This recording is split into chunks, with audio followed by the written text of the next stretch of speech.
दोस्तों, अगर आपको ये कहानी पसंद आई तो इसे लाइक करें, शेयर करें और कमेंट करके बताएं कि कहानी में आपको सबसे अच्छा क्या लगा।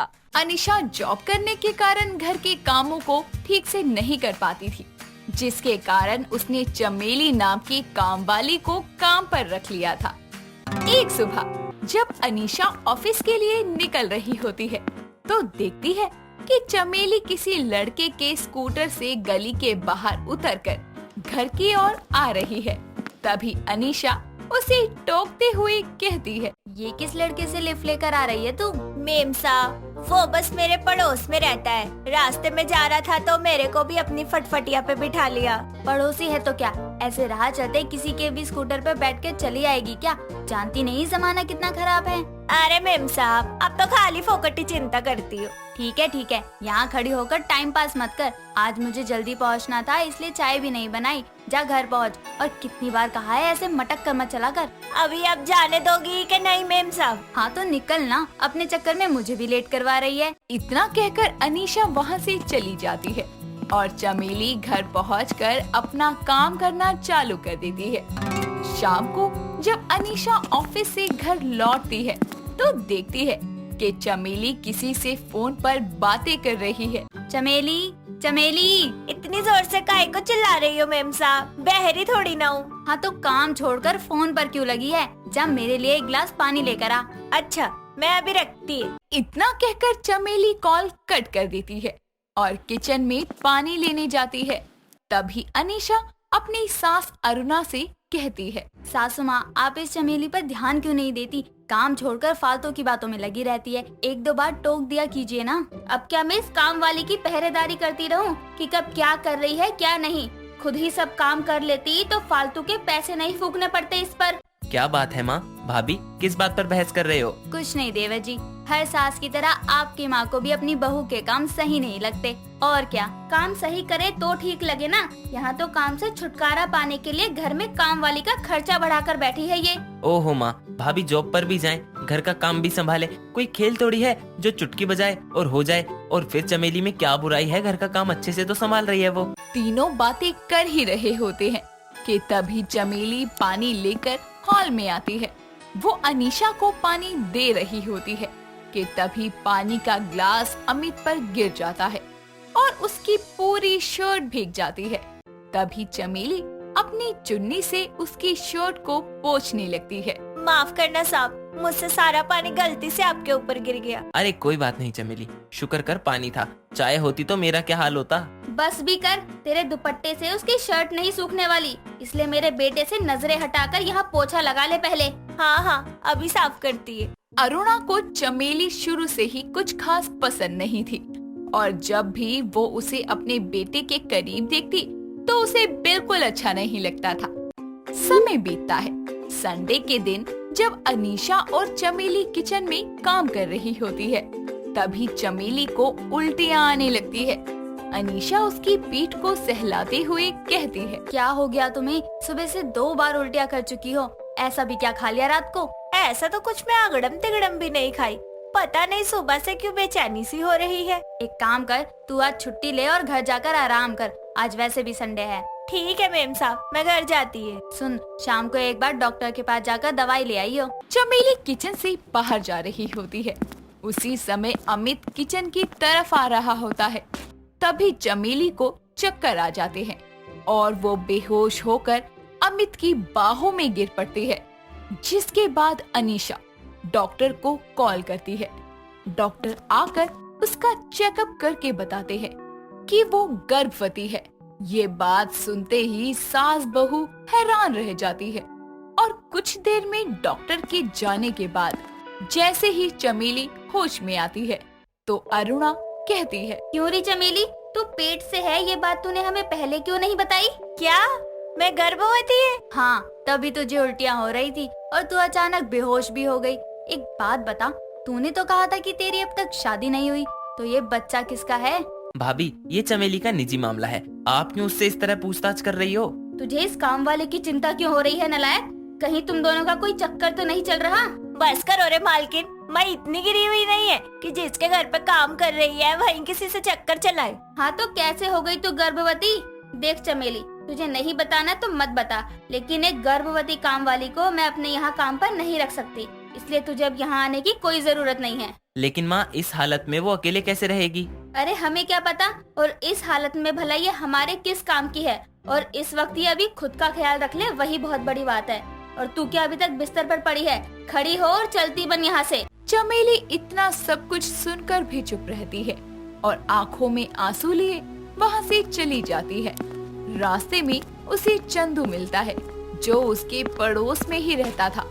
उसे यूं रोते हुए जाता देखकर वो उससे उसके रोने का कारण पूछता है।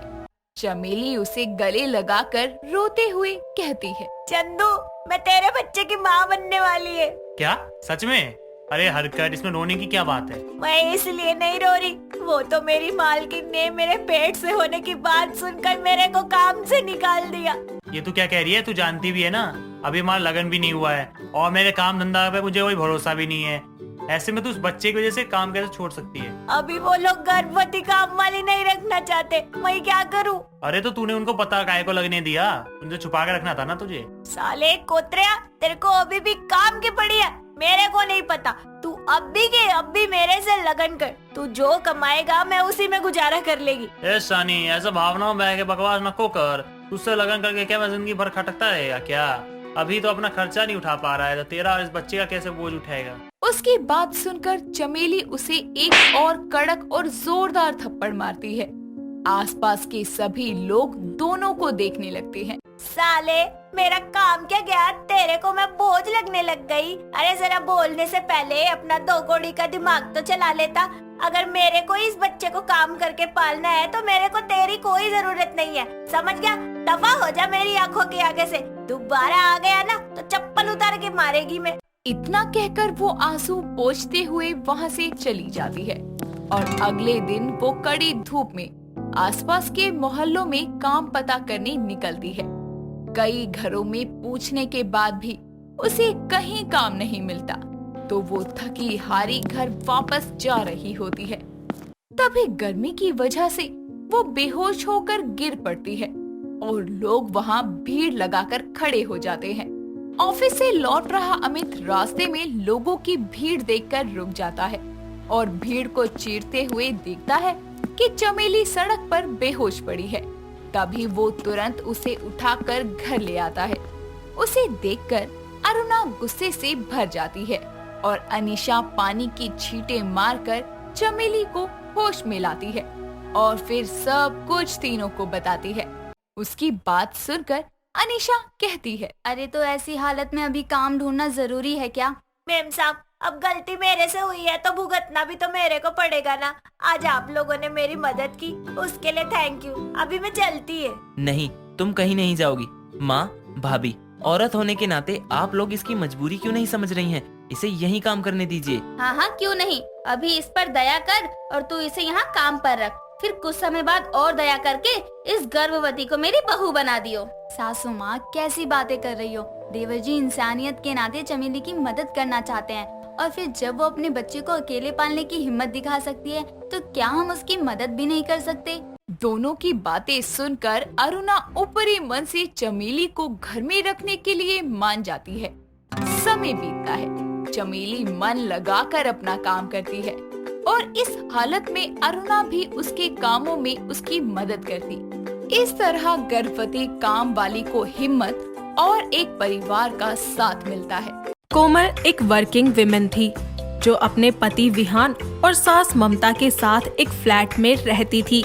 उसके काम करने से उसकी सास को शुरू से ही ऐतराज था, क्योंकि कोमल अपने ऑफिस के काम के चलते घर के कामों पर ध्यान नहीं दे पाती थी, जिसके कारण ममता और उसके बीच में कभी कभी कहासुनी भी हो जाया करती थी। ऐसे ही एक दिन कोमल सुबह लेट हो रही होती है, जिसके कारण वो नाश्ता तैयार नहीं कर पाती, जिस पर उसकी सास ममता बोलती है, बहू, आज नाश्ता नहीं बनाया क्या तूने? मम्मी जी, वो कल ऑफिस में बहुत काम था, इसीलिए उठने में थोड़ी देरी हो गई। पर आप चिंता मत कीजिए, मैंने विहान जी के लिए लंच में सैंडविच रख दिए हैं और मैं बाहर से कुछ खा लूंगी। हाँ बहू, बहुत बढ़िया। और मैं तो गुरुद्वारे चली जाऊंगी, है ना? क्योंकि इस घर में तो तू और तेरा पति ही रहता है ना। ये बुढ़िया तो किसी को नजर ही नहीं आती। अरे मुझे समझ नहीं आता मम्मी जी, अगर एक दिन आप नाश्ता खुद से बनाकर खा लेंगी तो कोई पहाड़ टूट जाएगा क्या? हाँ हाँ, तो कोई एहसान नहीं करती मुझ पे, समझी? हर बहू करती है, बल्कि ये तो तेरा फर्ज है, समझी? तुझे तो तेरा ऑफिस और काम ही ज्यादा प्यारा है ना? अब आप सुबह सुबह मुझे ये फर्ज का लेक्चर ना देना तो ज्यादा अच्छा है। वैसे भी मैं ऑफिस के लिए लेट हो रही हूँ। इतना बोलकर गुस्से में कोमल ऑफिस के लिए निकल जाती है। कुछ ही देर के बाद वो ऑफिस पहुंचकर अपना काम करने लगती है कि तभी वो देखती है कि उसकी टेबल पर एक गिफ्ट रखा है जिस पर लिखा होता है for my love Komal from तुम्हारा प्रेमी। ये सब पढ़कर वो हैरान होती है, जिसके बाद वो उस गिफ्ट को ओपन करती है तो उसमें रेड रोसेस का एक बुके होता है और उसके साथ एक चिट्ठी होती है जिस पर एक शायरी लिखी होती है। दिल की धड़कन मेरी हर सदा तू, मेरी पहली और आखिरी वफा तू, चाहा तुझे चाहत से भी बढ़कर, मेरी चाहत और चाहत की इंतहा तू। जिसे पढ़कर वो अपनी पुरानी यादों में खो जाती है। ऐसे ही एक दिन कोमल ऑफिस लेट पहुंचती है, जिसकी वजह से उसका मूड बहुत ही ज्यादा खराब होता है। उसी वक्त वहाँ पर साहिल आता है और बोलता है, कोमल यार, तुम्हें पता है कि आज तुम पूरे 20 मिनट लेट हो। मुझे तो एक बार को ऐसा लगा कि तुम आओगी ही नहीं, फिर तुम्हें यहाँ देखकर मेरी आंखों को राहत मिली। अब आंखें सेक ली हो तो दफा हो जाओ यहाँ से, मेरा मूड पहले ही बहुत खराब है। कोमल का ये बर्ताव देखकर साहिल बिना कुछ कहे उसके कैबिन से चला जाता है, जिसके बाद ऑफिस की कैंटीन में बैठकर कॉफी पीने लगता है। कुछ ही देर में कोमल भी वहाँ आ जाती है और उसी की टेबल पर बैठकर बोलती है, साहिल आई एम सॉरी, सुबह मैं तुमसे कुछ ज्यादा ही रूडली बात कर रही थी। कोई बात नहीं कोमल, मैं समझता हूँ कोई ना कोई रीजन जरूर होगा इसके पीछे, इसीलिए मैंने उस वक्त तुमसे कुछ नहीं कहा। थैंक यू सो मच साहिल, तुम सच में बहुत अच्छे हो और मुझे बहुत अच्छे से समझते हो। शायद इसलिए तुम्हारे लिए मेरे दिल में एक सॉफ्ट फीलिंग है। तुम्हारी फीलिंग चाहे जो हो, पर इतना तो मैं श्योर हूँ कि मेरे दिल में जो तुम्हारे लिए फीलिंग है वो एक सच्ची मोहब्बत है और मैं तुम्हें किसी भी हाल में नहीं खोना चाहता, कभी भी नहीं। हमसे इतनी मोहब्बत ना कीजिए, कहीं हम खुद को ना भूल जाएं। अभी तो आगाज है आशिकी का दिलरुबा, नाम बदल दीजिएगा मेरा अगर अंजाम तक आप मेरी ना हो जाएं। मैं भी ना कहाँ खो गई, कहीं ये साहिल तो नहीं? अरे नहीं नहीं, वो तो मुझे कब का भूल गया होगा। ऐसे ही दिन बीतते जाते हैं और एक दिन कोमल का पति विहान ऑफिस से वापस जल्दी घर आ जाता है और कोमल के लिए अपने हाथों से उसकी पसंद का खाना बनाता है, साथ ही अपने बेडरूम को सजाकर उसे एक अच्छा सा लुक देता है। जिसके कुछ देर बाद कोमल घर आती है, तभी विहान उससे कहता है, आ गई मेरी वाइफ, चलो जल्दी से फ्रेश हो जाओ, आज तुम्हें शेफ विहान के हाथ का डिनर नसीब होगा। चलो अच्छा है, कम से कम आज खाना तो नहीं बनाना पड़ेगा। अरे वाह, आज तो मैं सच में बहुत लकी फील कर रही हूँ। चलो डिनर करते हैं। दोनों साथ में खाना खाते हैं, जिसके बाद विहान कोमल की आंखें बंद करके उसे कमरे में ले जाता है। कमरे में पहुंचकर जब विहान कोमल की आंखों से अपने हाथों को हटाता है तो कोमल कमरे को देखकर बहुत खुश होती है, जिसके बाद विहान उसके गालों पर किस करता है और उसे बेड पर बिठाकर बोलता है, थैंक यू सो मच मेरी जिंदगी में आने के लिए। तुमने मेरी लाइफ से अकेलेपन को दूर किया है और मुझे अपना पति एक्सेप्ट करके जिंदगी की सबसे बड़ी खुशी दी है।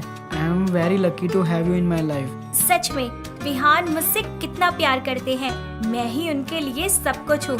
आप मेरी लाइफ में सबसे इम्पोर्टेंट है, आपको पाकर मैं बहुत खुश हूँ। इतना कहकर दोनों एक दूसरे में खो जाते हैं। अगले दिन विहान जरूरी काम से घर पर ही रुकता है और कोमल अपने ऑफिस चली जाती है, जिसके बाद घर की डोरबेल बजती है। विहान जैसे ही दरवाजा खोलता है तो उसे कोई नहीं दिखता, बस नीचे एक लिफाफा होता है। विहान उस लिफाफे को उठाकर दरवाजा बंद कर देता है। उस लिफाफे को खोलकर जब वो देखता है तो उसमें कोमल की पिक्स होती हैं, जिन पर लिखा होता है कि कोमल सिर्फ और सिर्फ मेरी है। ये देखकर विहान बहुत हैरान हो जाता है। दूसरी तरफ कोमल को एक अननोन नंबर से कॉल आता है। मैं तुम्हारे वो राज जानता हूँ जिसे तुमने अभी तक अपने पति से छुपा रखा है। अगर तुम चाहती हो कि तुम्हारे पति का कुछ ना पता चले तो तुम्हें कल 12 बजे आकर मुझे मिलना होगा, तुम्हारे ऑफिस के पास वाले पार्क में। हेलो हेलो, कौन बोल रहा है? ये सब सुनकर कोमल डर जाती है और उसे समझ नहीं आता कि आखिर वो क्या करे। जिसके बाद शाम को जब वो घर पहुंचती है तो विहान उसे वो लिफाफा दिखाकर सारी बात बता देता है। विहान कोमल के साथ पुलिस स्टेशन जाकर कंप्लेंट करता है, जिसके बाद पुलिस उस अनजान को पकड़ने के लिए कोमल के फोन वाले आदमी की बताई हुई जगह पर जाने को कहते हैं। और अगले दिन कोमल अपने ऑफिस के पास वाले पार्क में पहुंच जाती है, जिसके बाद एक नकाबपोश आदमी कोमल के पास आता है। जैसे ही वो कोमल की तरफ बढ़ने लगता है, अचानक से विहान और पुलिस वाले आकर उसे पकड़ लेते हैं और उसका नकाब उतार देते हैं, जिसे देखकर कोमल कहती है, साहिल तुम? हाँ, मैंने कहा था ना कोमल, मैं तुमसे सच्ची मोहब्बत करता हूँ और तुम्हें कभी भी भूल नहीं सकता। अगर तुम मेरी ना हुई तो मैं तुम्हें किसी भी हालत में पाकर रहूंगा। साहिल की ये बात सुनकर कोमल को वो दिन याद आ जाता है जब वो साहिल से इसी पार्क में आखिरी बार मिली थी। साहिल, जो मैं तुमसे कहने जा रही हूँ शायद तुम्हें उसका बुरा लगे, बट ये बात सच है कि हमारे रिश्ते का कोई फ्यूचर नहीं है। हाँ, मुझसे गलती हुई कि मैंने शादी के बाद भी तुमसे रिश्ता रखा, जिसे मैं अब खत्म करना चाहती हूँ। कोमल, मेरे साथ ऐसा मत करो। तुम्हें पता है ना, मैं तुम्हारे बिना मर जाऊंगा। मैं तुम्हें नहीं भूल सकता। साहिल, प्यार करना हमारे बस में नहीं होता, लेकिन उसे भूलकर आगे बढ़ जाना ये तो हमारे बस में है ना। सो प्लीज तुम भी मुझे अब कॉल मत करना और मिलने की कोशिश भी मत करना। मुझे भूल जाओ और अपना ध्यान रखना। Good bye. कोमल, मुझसे ये नहीं होगा। अगर तुम मेरी नहीं हुई तो मैं किसी भी हालत में तुम्हें पाकर रहूंगा, चाहे जो हो जाए। मैंने कभी नहीं सोचा था कि तुम कुछ ऐसा करोगे, मुझे ऐसे परेशान करोगे। उस वक्त मुझे जो ठीक लगा मैंने वो किया, लेकिन तुम मुझे पाने के लिए इस हद तक गिर जाओगे। तुम इसे पहले से ही जानती हो। विहान के इतना कहने पर कोमल साहिल के बारे में उसे सब बता देती है और विहान से माफी मांगते हुए कहती है, विहान, मुझे माफ कर दो। मैंने तुमसे ये बात छुपाई, पर अगर मैं तुम्हें ये सब पहले ही बता देती तो शायद ये सब कभी ना होता। I am sorry Vihan. Komal की सारी बात सुनकर विहान उसके आंसू पोंछता है और उसे गले लगा लेता है। साथ ही पुलिस साहिल को वहाँ से ले जाती है, जिसके बाद साहिल को कोमल को परेशान करने के जुर्म में सजा हो जाती है। अब कोमल भी सब कुछ भूलकर विहान के साथ अपनी जिंदगी में आगे बढ़ती है और एक नई शुरुआत करती है। हर रोज एक नई कहानी देखने के लिए चैनल को सब्सक्राइब करें और बेल आइकन दबाना ना भूलें।